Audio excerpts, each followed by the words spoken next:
getting to be a daddy.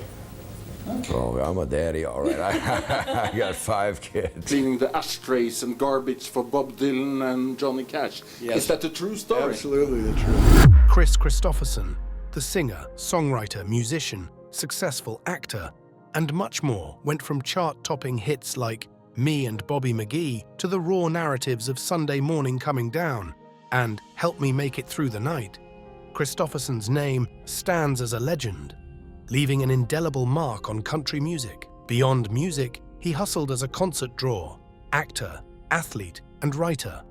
He earned the status of a cultural icon. Now, as he bids farewell to the world and liquidates his possessions, the untold stories embedded in these objects weave a narrative of fame, struggle, and artistic brilliance that define the unparalleled life of Kris Kristofferson.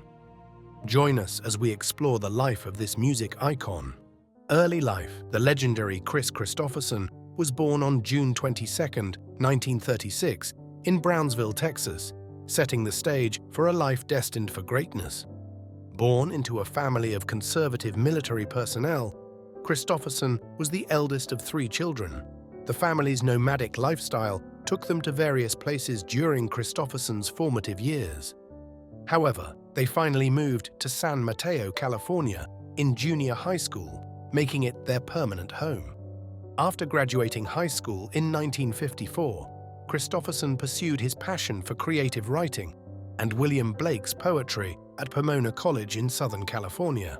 Little did the world know that this talented individual would later receive numerous accolades for his writing, including the first prize in the Atlantic Monthly's short story contest.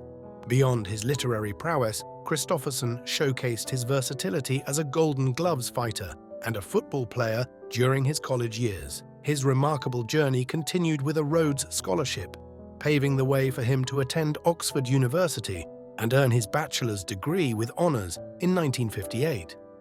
That same year, he ventured to England to pursue a master's degree in literature. Amidst his academic pursuits, Kristofferson, also known as Kris Carson, began playing at local clubs, revealing his musical talents.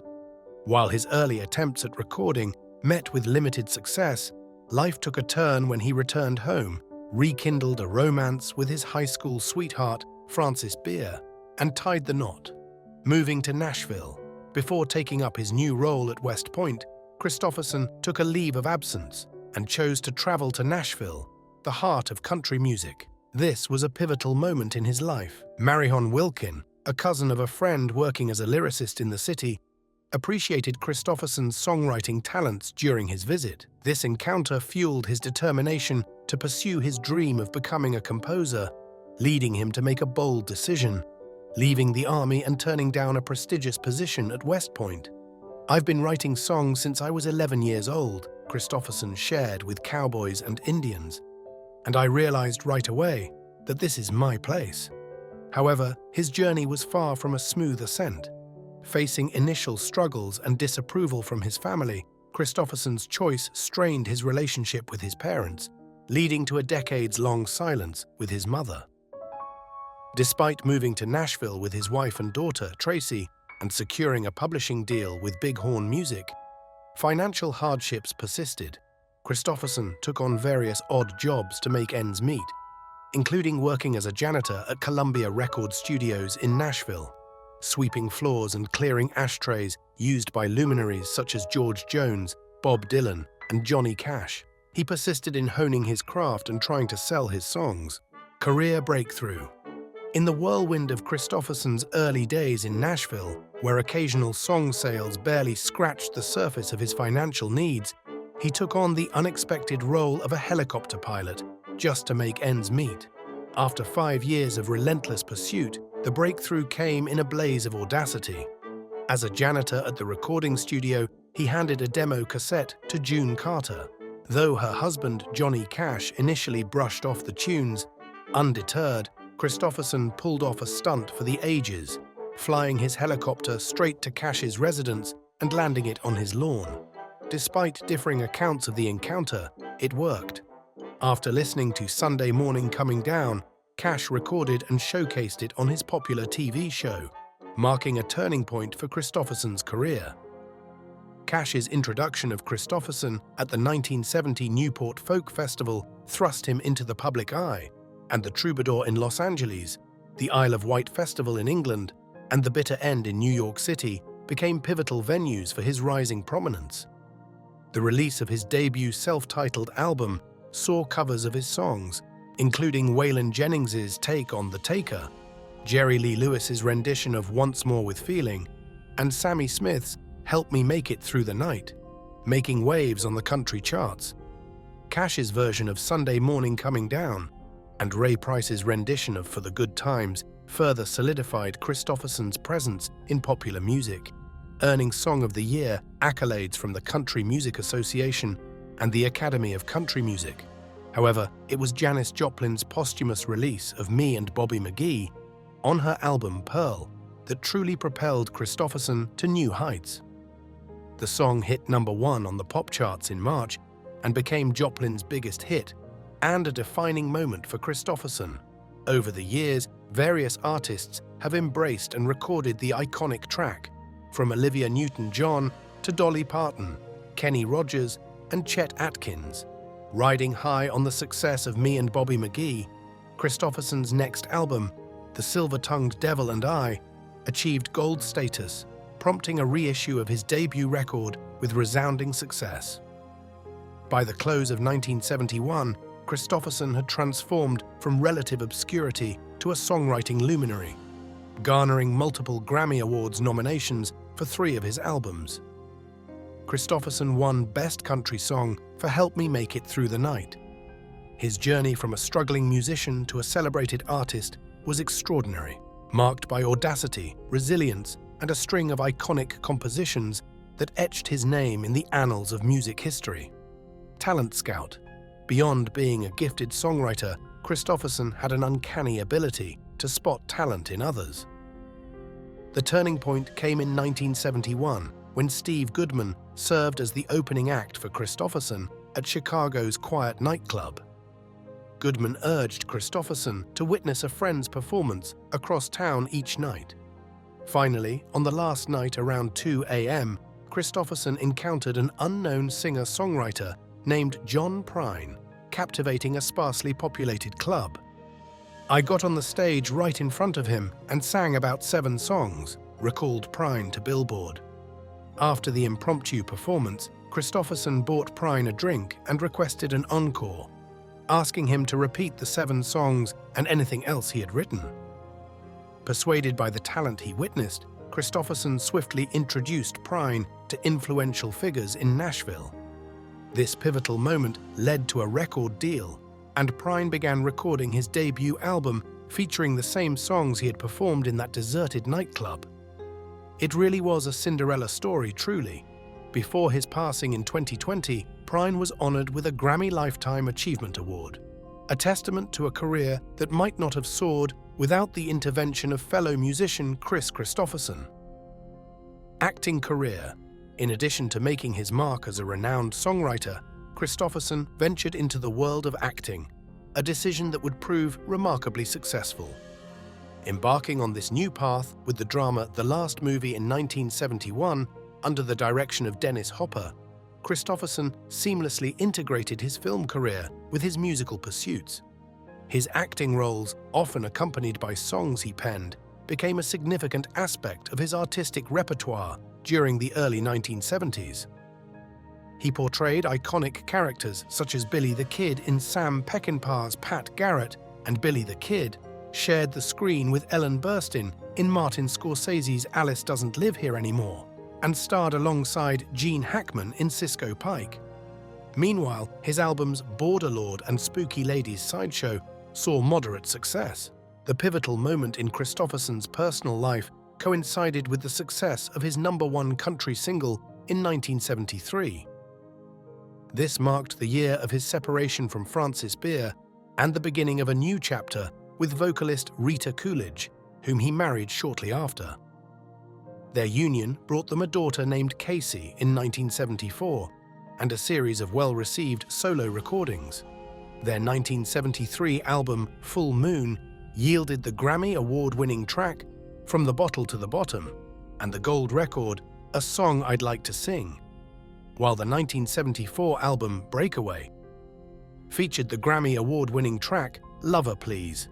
As the decade's second half unfolded, Kristofferson continued to make musical contributions, with albums like Who's to Bless and Who's to Blame and Surreal Thing achieving success on country charts. He showcased his acting prowess in films such as The Sailor Who Fell from Grace with the Sea and Vigilante Force.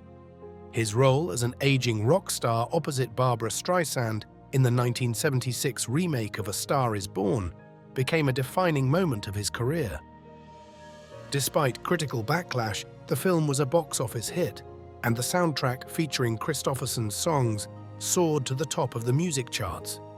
Recognizing his outstanding performance, Kristofferson received the Golden Globe for Best Actor.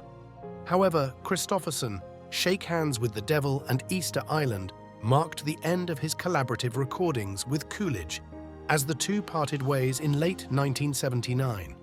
Challenges arose with his decision to take on the lead role in Michael Cino's The Deer Hunter, a film that became one of Hollywood's biggest failures due to significant budget overruns and delays.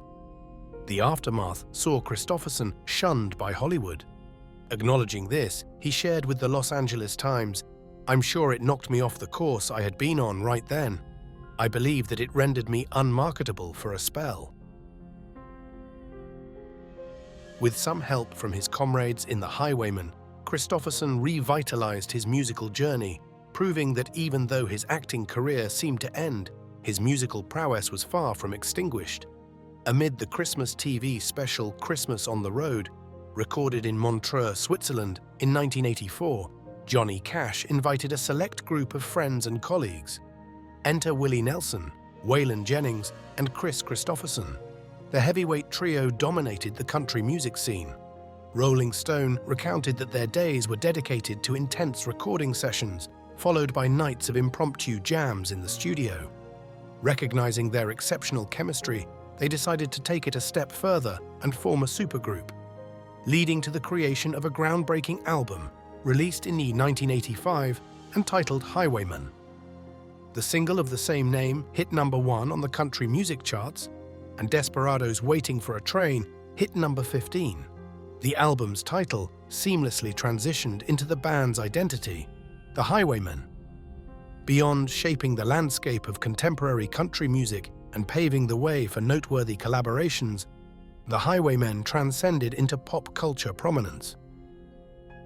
In addition to dropping more albums in 1990 and 1995, the quartet shared the screen in the 1986 made-for-TV production Stagecoach.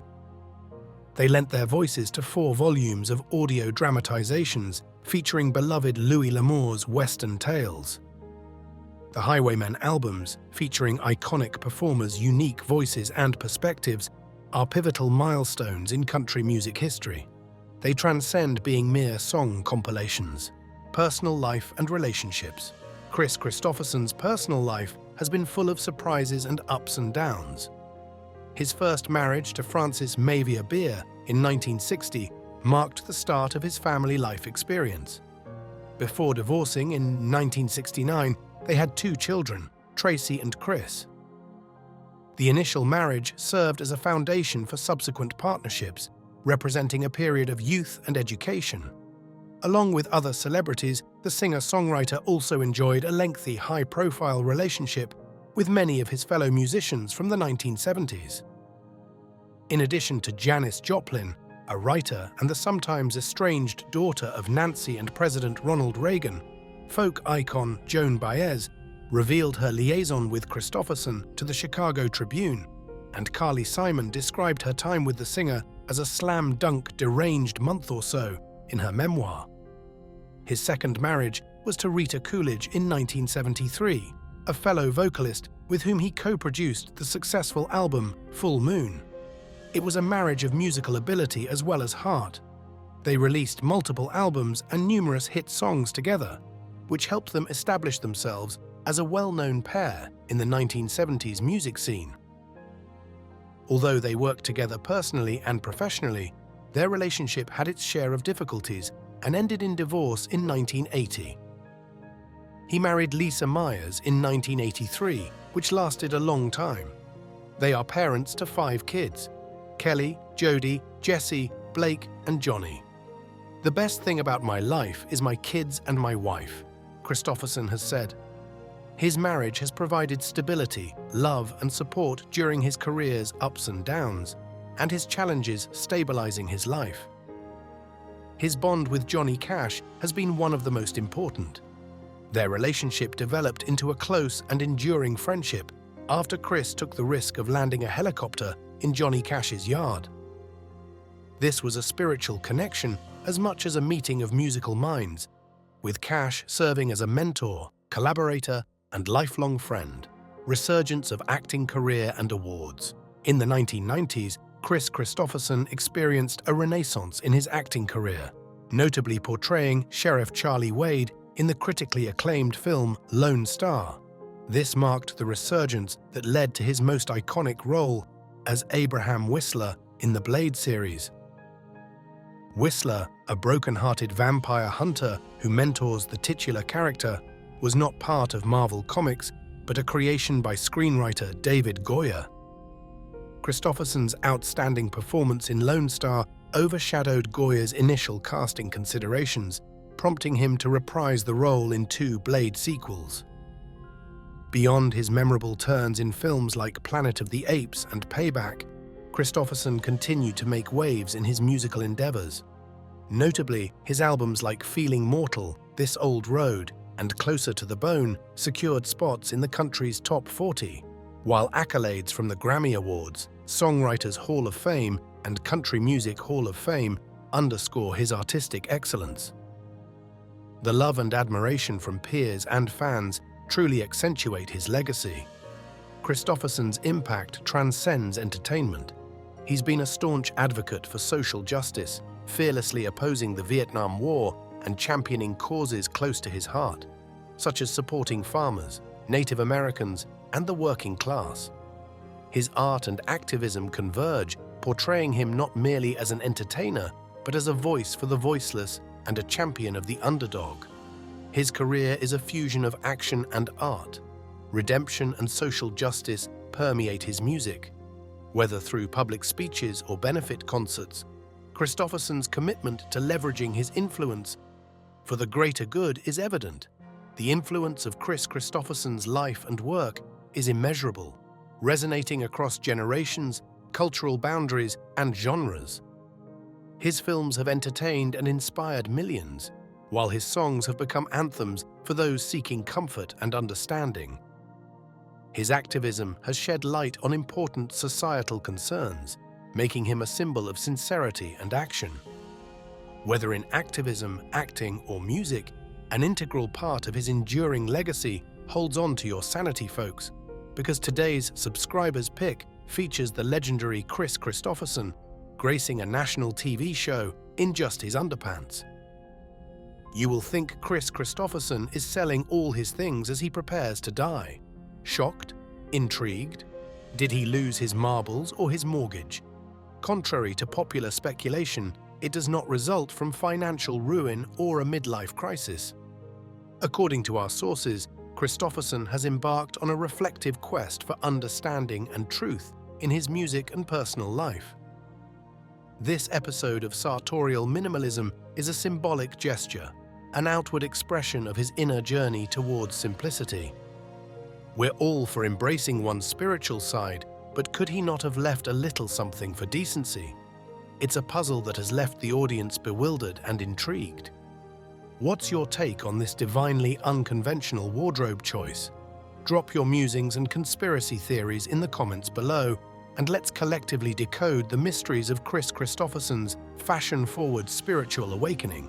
Health battles and misdiagnosis. While marked by extraordinary accomplishments and profound creativity, Kris Kristofferson's journey has also been a testament to resilience, especially in the face of health challenges. The narrative takes a poignant turn in the years leading up to the 2020 S, particularly concerning his memory. The lyrical icon grappled with the unsettling prospect of losing the very essence of his identity, his memories. In his 70s, Kristofferson encountered memory loss, initially misdiagnosed as early-stage Alzheimer's disease or dementia resulting from past concussions during his sports-filled youth. This period saw him disoriented at events, struggling to encapsulate these experiences as a song. The diagnosis of Alzheimer's, a degenerative brain condition, cast a shadow on Kris, his family, and his admirers. It felt like a painter losing their sense of color or a musician losing their hearing, an impending loss of the foundational elements of his artistic and personal self. A bleak prospect loomed, suggesting his rich life experiences might gradually disappear. Yet, as if scripted for the stage, further medical examinations unveiled an unexpected twist. In 2016, a positive test for Lyme disease emerged as an unforeseen ray of hope. It turned out that Kris Kristofferson's memory issues weren't due to Alzheimer's, but rather Lyme disease. Lyme disease poses diagnostic challenges due to its subtle and diverse symptoms, often resembling other illnesses. The erroneous Alzheimer's diagnosis, a profound medical error, had become a turning point. Instead of preparing for a future clouded by Alzheimer's, Kristofferson and his loved ones discovered that the true cause was a treatable illness.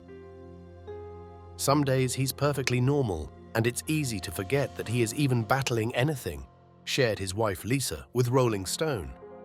The origin of his illness was traced back to a tick bite during the filming of Disappearances in Vermont in 2006. The revelation brought immense relief, a second chance, a beacon of hope in the face of a dire prognosis.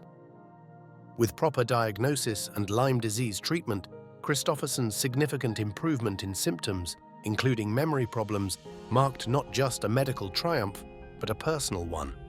It attested to his resilience and unwavering spirit. The larger narrative of Kris Kristofferson's battle underscores a systemic issue in healthcare: the complexity of identifying and treating conditions with vague, common symptoms. It emphasizes the necessity for comprehensive medical evaluations and the importance of seeking second or third opinions. Kristofferson reclaimed a life free from the deceptive shadow of Alzheimer's. His story resonates not just as a personal triumph, but also as a call to awareness for Lyme disease, a condition with elusive symptoms that can have serious implications if misdiagnosed. A poet's reflection on mortality, as Kris Kristofferson finds himself at the contemplative crossroads of a remarkable life, introspecting with the grace and wisdom that only a fully lived life can provide. At the age of 87, he embodies the spirit of a poet who has consistently faced the world with unfiltered sincerity and authenticity. In these private moments of reflection, the true essence of Kris Kristofferson, both as an artist and as a man, becomes vividly apparent. Ever wondered about the thoughts that race through the mind of a legend when they confront the inevitability of life's closure? This is the juncture in Kristofferson's life where he confronts his mortality, embracing it with a unique beauty that is both poignant and enlightening. A serene acceptance marks his perspective on life and death, derived not from fear or regret, but from a wealth of lived experiences, recognizing the value in each day and moment spent in creation, love, and life. Kristofferson has made significant decisions, opting to simplify his life, divest belongings, and make pragmatic preparations for the unavoidable. This includes liquidating all his possessions, notably his expansive 550-acre property in California. Beyond being a mere transaction, this symbolic act acknowledges the transient nature of life and the possessions accumulated along the journey. Why this move, one might wonder? Kris Kristofferson's final act of love is a heartfelt gift to those he holds dear. Rather than burdening his heirs with material complexities, he leaves them with the simplicity of financial security, accompanied by the rich tapestry of memories and stories associated with each item. Consider the tales that could emanate from every corner of the ranch. Stories of penned songs, pivotal decisions, and moments of quiet reflection. These might be mere objects to an observer, but to Kristofferson, they represent chapters in a well-lived life. Kristofferson approaches preparing for the end with composed dignity and turns it into a meaningful journey. It's not about surrender, it's a deliberate acknowledgement and arrangement for those who will follow his path. This systematic approach speaks volumes about Kris. He is considerate, thoughtful, and always looking out for others, even in his final moments. Through it all, he remains a beacon of strength and resilience. His journey through the various chapters of life, health, and personal struggles hasn't diminished his spirit. Instead, it has endowed him with a unique outlook on life that cherishes each breath and moment while understanding the fleeting nature of existence. In this reflective phase of his life, he prepares for the end and celebrates the journey. Each item sold becomes a poignant testament to a life fully embraced. His preparations for the inevitable transcend practicalities. The closing verses of a moving song, the concluding pages of a best-selling novel, and the serene finale of an epic film. The great sell-off at the age of 87. Kris Kristofferson is selling all his possessions as he prepares to die. Kristofferson is in the midst of a profound transformation that involves parting ways with his material possessions. However, his motivation goes beyond personal reasons. He's also considerate of his heirs, opting to leave them with cash instead of more cumbersome assets. This autumnal chapter of his life unfolds a rich narrative about his philosophy on life, legacy, and the art of letting go. Imagine deciding what to retain and what to release after a life as vibrant and fulfilling as Kris Kristofferson's. For him, the answer lies in pragmatism and simplicity. His sprawling 550-acre ranch in California, a centerpiece in this grand sell-off, is not just a property, it's a repository of memories, a sanctuary where ideas blossomed, songs were born, and lives were fully lived. Valued at a staggering $7.2 million, the ranch transcends being a mere asset. It's a fragment of his soul. Nevertheless, he approaches parting with it in his characteristic, unattached, and forward-thinking manner, easing the financial transition for his family after his departure. Consider the countless stories embedded in the walls of that ranch. Tales of late-night jam sessions, tranquil moments, and bursts of creative brilliance. Selling such a significant place is more than a transaction. It's a poignant closure to a substantial chapter of one's life. Yet Kristofferson executes it with composure and clarity, recognizing the transitory nature of material possessions regardless of their sentimental value. His actions reflect a life philosophy marked by practicality, free from unnecessary complexities, a testament to a man who has consistently lived life on his terms, unafraid of making tough decisions. This sell-off is no exception. It's a final act of responsibility and care carried out with the well-being of his loved ones in mind. However, selling the property is just one facet of this compelling story. Other items, each with its unique tale and connection to Kris's life and work, become part of this extensive sell-off. It's a reflective and emotionally charged process that requires revisiting his history, sifting through tangible remnants of a life lived in the limelight, and deciding what stays and what goes. Amidst it all, his health battles, such as the misdiagnosis of Alzheimer's and the subsequent revelation of Lyme disease, remain in the background, shaping his perspective on life and death. Understanding the fragility of health and the unpredictability of life, Kristofferson takes meticulous steps to ensure his affairs are in order, sparing his family from the financial burden of his legacy.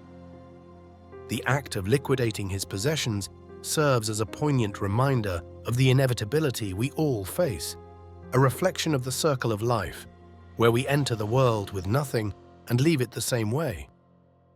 Kristofferson's approach to this reality is admirable, marked by the same courage and integrity that have defined his life. This phase becomes a lesson in humility, letting go, and recognizing the transient nature of our earthly possessions. An intricate tapestry more than just a means to an end. By shedding these material obligations, he unburdens himself and paves the way for his heirs to navigate their journey with open minds and arms. As he prepares for the final act of his life, Kristofferson's relationships provide a glimpse into the man behind the legend. Love, loss, triumphs, and challenges have woven a tapestry of depth and sincerity into his character. Through it all, Kris Kristofferson remains a legend, a man of integrity and character who has embraced life with laughter, love, and a profound appreciation for his professional highs and minimal lows. Thanks for watching. See you in the next one.